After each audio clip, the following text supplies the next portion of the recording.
reach out to the police because they do have significant authority under the ordinance, and if there's a violation, if they're aware of it, The that would. difficulty is often, I actually called the police once because I was so angry. And, you can't use your property, which is, one reason many of us are here is it's a beautiful place. We'd like to be able to sit out and enjoy it. But by the time they showed up, of course, you can't, this is not an emergency. They don't come racing to listen to a leaf blower. But it is a chronic problem here.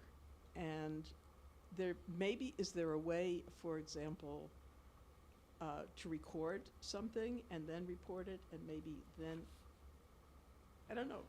I just don't know. Yeah, it's what it's the first time I'm sort of getting hit with this. Let us noodle on it a little bit and Okay. see if there's something. I don't suspect know. you find many people are not happy, but at the same time, nobody seems to know what to do about it.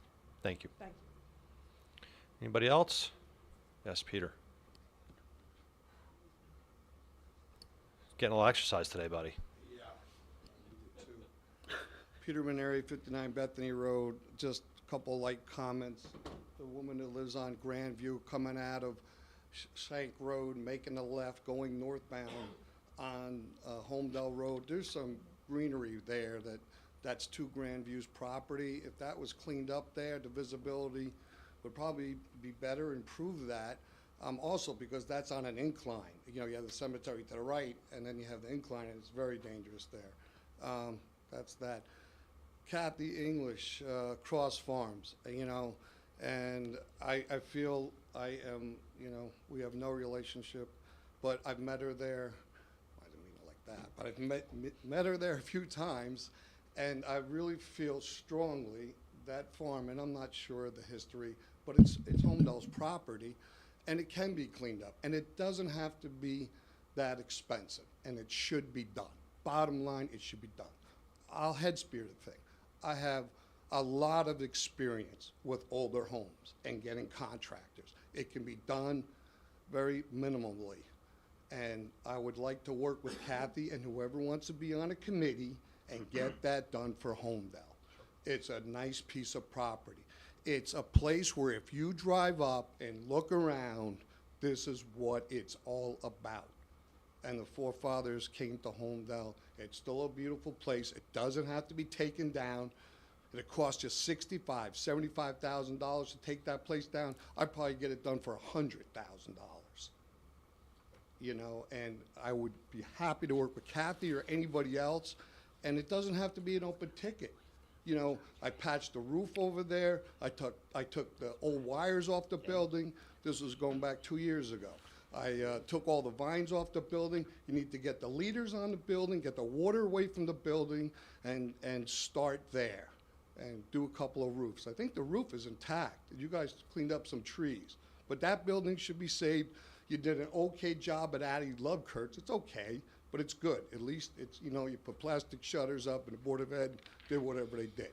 I'm a little handicapped right now. That's just a fact. I have a muscle weakness, but I do what I do.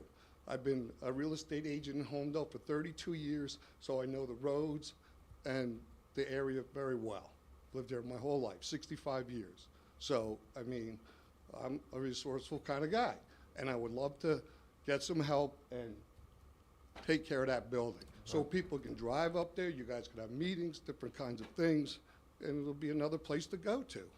Thank you. Thank you. Appreciate that. Thank you. Thanks, Peter. I think what the problem with that, Mayor, is that it doesn't have a purpose, and I think, Well, let's give it a purpose. no, I'm getting at, Peter. And I think it needs a purpose, so I think the reason that it's, is that for me? And I think, because I started looking at it last year when we were looking at that, and I think that's part of the problem is that it's out of sight, out of mind. And it is very historical, and maybe, I think it would be a good idea to, I don't know what the purpose would be, but maybe through the department heads, Jay, maybe we could put it out there and see what Bob Ward and now Brian Nagel, and maybe we could just think about, something to do with it, and then maybe we can allocate a few dollars to doing some, light improvements like what Peter's recommending. I think that's, I would totally support that. Yeah, I think it's a good idea.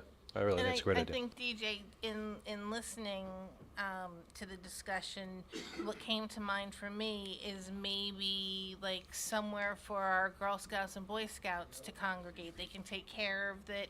They can have their meetings there, have their events there, and they can help get it back into shape. Yeah. Okay. That's a great idea. So let's take a look, Jay, and see if we can get some ideas and see how we can progress on that. I think it's all great ideas. Love it. Anybody else? Everybody punch themselves out? We're good? All right, guys. Well, first, thank you. And thank you, by the way, the Township Committee's received a number of emails of support for one of the actions we took on today's agenda. We thank everybody for those. You know who you are. Very much appreciated. And thank you, everybody, for coming. Do we have a motion to adjourn? Second. All in favor? Aye. Aye.